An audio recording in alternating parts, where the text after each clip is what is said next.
All right, good afternoon, everybody. So I am super excited. I told you guys yesterday I invited 3 guys, and one had to go run a service call, which I told you guys I was super proud of, right? So today with me, I have Josh Hammond, and I'm going to have Josh just kind of introduce himself here in a minute. But I've known you since the 7th grade. Yeah, 6th, 7th grade. And we actually shared 35 hours on a bus one way on a rugby trip, didn't we? There and back. It was a long trip. Long trip. So, Josh, I am very proud of Josh. He's done a lot of really good things, and actually has been in the industry a little bit longer than Grayson and Isaiah has been. So I really wanted to do this interview with him because I wanted to get kind of his input on the things that's going on. Isaiah, more service related. Grayson's still kind of just starting in the industry, but Josh will tell you in a minute, he's actually been installing for quite some time. So very excited to have you here, buddy. Yes, sir. All right, so tell us a little bit about you. So I'm Josh Hammond, obviously, but I was working job to job trying to figure out what I wanted to do, and did some research, figured out that a lot of younger people aren't going into the trade, and a lot of older people are retiring. Right. And so there was a lot of need for work, and that's what kind of drove me towards trying HVAC. And it was also one of the trades to where you can kind of learn both plumbing and electrical as well. So it's kind of all 3 in 1. Right. And that's kind of why I chose HVAC specifically. I started out in Greenville doing new construction, installs, doing duct work, stuff like that. That's kind of where they started me out. And then kind of switched over to doing the units, dabbled in that a little bit. And then I moved back to Raleigh. When I moved back to Raleigh, I started working for Mainer Heating and Air, and I've been doing residential installs ever since. That's awesome. That's awesome. So to your point earlier about young people not getting into the industry and so forth, I've been telling the guys, and I'll send you the link to my blog. So I actually did some research, and we have 80,000 job openings in this industry this year. By 2026, we'll have 136,000 job openings. And that is scary in itself, but what scared me the most was they said that 26% of this industry is ready to retire.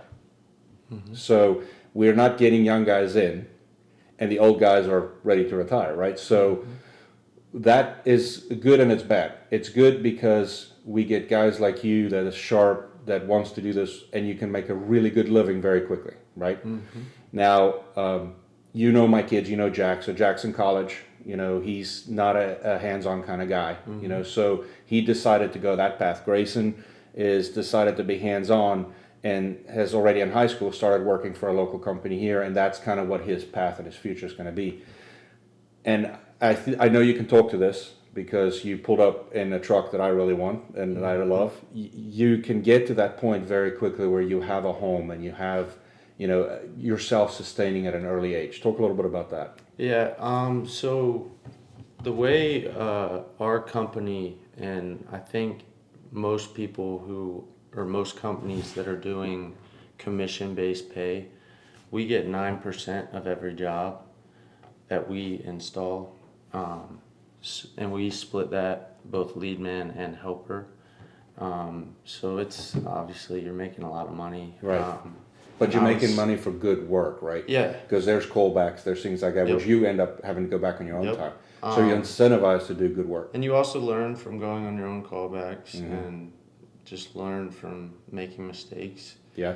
And, but I mean, I've been in the trade for about 4 years, been living at my parents' house, and am currently looking for a house. There you go. So 4 years. So you graduated 5 years ago, right? Yeah, I would say about 3.5. 3.5 years. Okay, so you graduated 3.5 years ago, and you are already at a point where you'll probably be able to buy a house this coming year, maybe next. Which, good for you, man. I'm actually proud of you. Yeah, I'm really excited. So that's good. It's just a matter of finding one right Right, now. I get it. So you're currently in the installs. You're doing a lot of installs. Do you have, what's your career path? What do you think from here? So I just started filling out some paperwork, and my goal is to start taking classes to get my HVAC contracting license to where I Okay. could do my own thing. Just because I want to get ahead of it. There are Right. a lot of people who have been in the trade for years and don't have it. Right, I want to go ahead and get it while I'm young, yeah, motivated, don't have family. I just want to go ahead and get that out of the way yeah, if I can. That's my next goal, but long term, I'd love to really just do my own thing. And if I can't end up getting a license, you can always right, start up your own service company. You don't need a license for that. yeah, You can make plenty of money with service. yeah. So, That's very good. So I like that. I like the fact, and that's something I've played with. Do I want to start my own company and so forth? So I'm kind of still sitting back. I really kind of want my son to do it, so we'll see where that goes. All right, so talk a little bit about software. I know that currently, you told me before the interview started, like, you guys don't, you on the install side doesn't really see a lot of software. If you were to have software on your phone to help you with your daily job, what would it be? What would you need?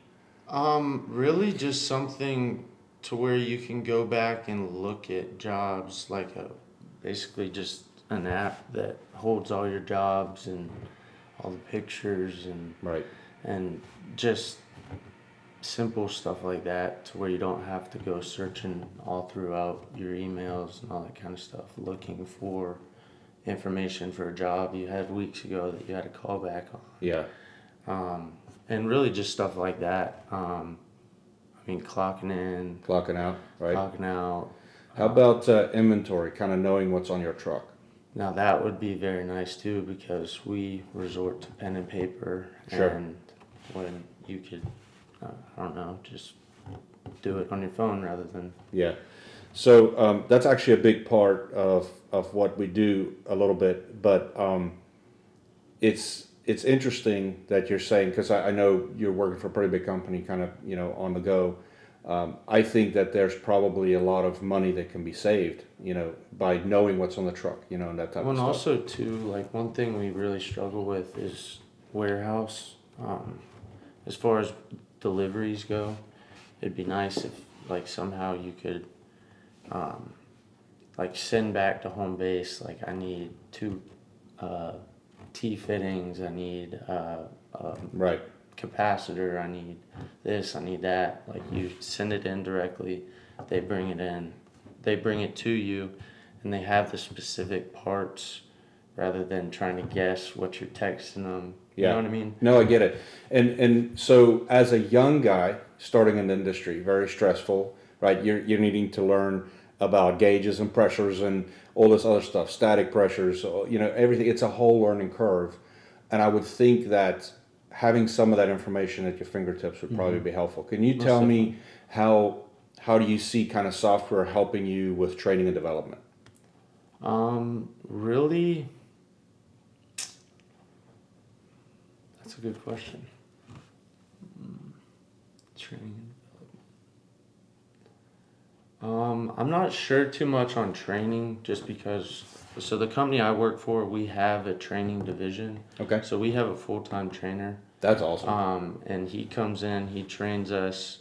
Now it would be nice just to kind of look up your pressures. Look like where the subcool needs to be, Right. superheat, delta T, like static. What? Don't tell me. Just looking up like your, I guess for people starting out, the correct numbers you should be seeing on Right. the meter, on the gauges. stuff like that. Don't tell me you don't YouTube that stuff sometimes. No, I mean you have to make a phone call here, make a phone call there. Listen, I have 2 drivers. That's not me and my wife, and they break stuff constantly. I have rebuilt engines off of YouTube, man. I get it. I understand. Or maybe completely. even just searching up what problem you're going through, and it brings you right to a video. Yeah. Just something kind of like that. That's very cool. So let's pivot away from that a little bit again, and let's get back to the conversation about how do we recruit young people. Tell me your thoughts on that. How do I? So what really got me into the trade, this trade specifically, was I signed up for, it was basically a HVAC boot camp. It got me my EPA certification, universal certification, and my NAPA ready to work. Yep. Which is basically all you need on your resume to get hired by a company Sure. as a helper. Right. And so basically it was a month program, 7 to 4, and he basically had these units that were just on a cart, both the indoor and outdoor furnaces, heat pumps, whatever you needed. And they were all right there in front of you to where you saw them working, you could literally sit there, play with them, check all you really needed to check. He also would flip a switch, it would make something go wrong in the unit, Right. and you would have to try and figure it out. And I think that was what really motivated me, is just getting in there and actually like working on them, seeing what I was going to be working with, because I'm a hands-on learner, and I think that's who should go into these trades, because of how, I just find it so interesting to be working on something physical, Right. troubleshooting. You never know what you're going to run into. And I think that was really just the most interesting part, and not having the same day every day. Every day. Yeah. That's a big deal for me. That was a big deal for me too. Mm-hmm. Sorry about that. Battery died. Oversight on the cameraman's, side. So that was a great answer, and actually almost kind of what I wanted you to say, because I think that is very important. How do we get the young guys and girls in high school to start paying attention? Because when you played rugby for me, right, there was so much, I wouldn't say pressure, but we're so driven within our rugby program to get you guys to a college, to a higher education. And I think with your group, we were so focused on it, but then later on we started realizing college is not for everybody, right? And so how do we reach those young guys and girls to get excited and not just go to college for a year or two and then decide it's not for them, and then they have all this debt? I think the best way is to just start introducing it more in high schools. Having HVAC companies coming into the high school, having day training programs, or bringing in those units like I was talking about we worked on in class, bringing them in, letting people see them. Just promoting it more in high school. It's not promoted enough in high school, and I think that's mainly the problem. Right, I think you're right.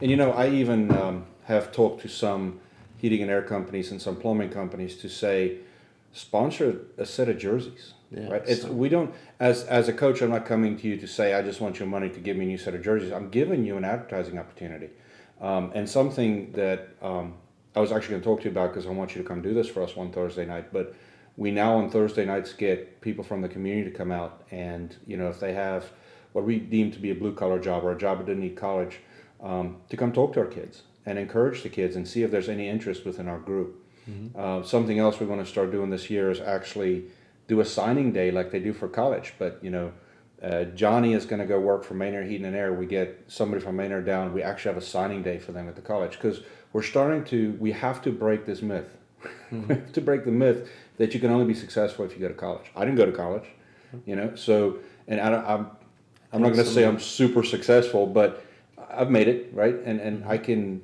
pay my bills every day. So I think that's a big part of it. And I think you're right. I think we need to get more involved in the schools. Well, I think just society as a whole promotes college because you go to college, you have a certificate, that means you get a job. Yeah. And I think it's just silly to go out and get a degree you're not really going to use that you could have just gotten with experience in a trade. Right. I mean, you can enter a lot of these jobs. You don't even have to go to school. Right. You simply get in with one of these companies like Manor who offer training, and you start in the warehouse and work your way up. It's as simple as that. Yeah. You don't even have to do any training prior to. It's just a matter of getting in there, getting a job, getting your name out there, and it's really just for people who want to work, I guess. Well, one of my old bosses used to say, all I need them to have is a pulse and work ethic. I Yeah. can teach them anything they need to know. That's have really a pulse it. and Having a work work ethic. ethic, Right. work ethic, that means everything in Right. the trades. Any last thoughts? Anything that you want to kind of get out there to the youth of today to kind of say, get your butts in gear, come help us in this industry. There's awesome money to be made. There's 80,000 job openings. Yeah, We're always hiring. really just that this job really isn't that hard that everybody makes it seem to be. I mean, you have your days, but when it comes to Friday and you get that paycheck, I mean, Actually, you just brought up another question for me. Tell me the one myth about the heating and air conditioning industry that you thought before you started, and then now you're like, that was just stupid of me thinking that way. That's absolutely just a myth, or that other people maybe think is a myth. that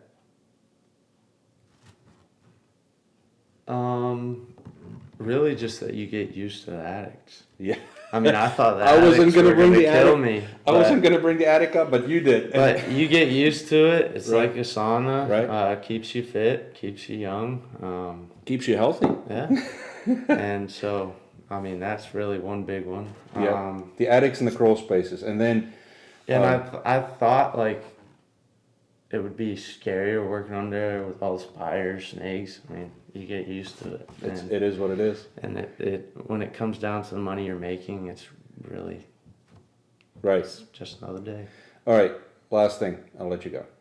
One funny, clean story, because I have a lot of funny stories in heating and air, but they're not all clean. So, one funny story that happened in the last 3 years.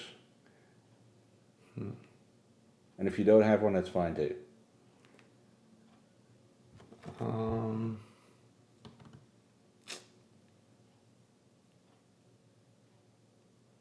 I actually don't know.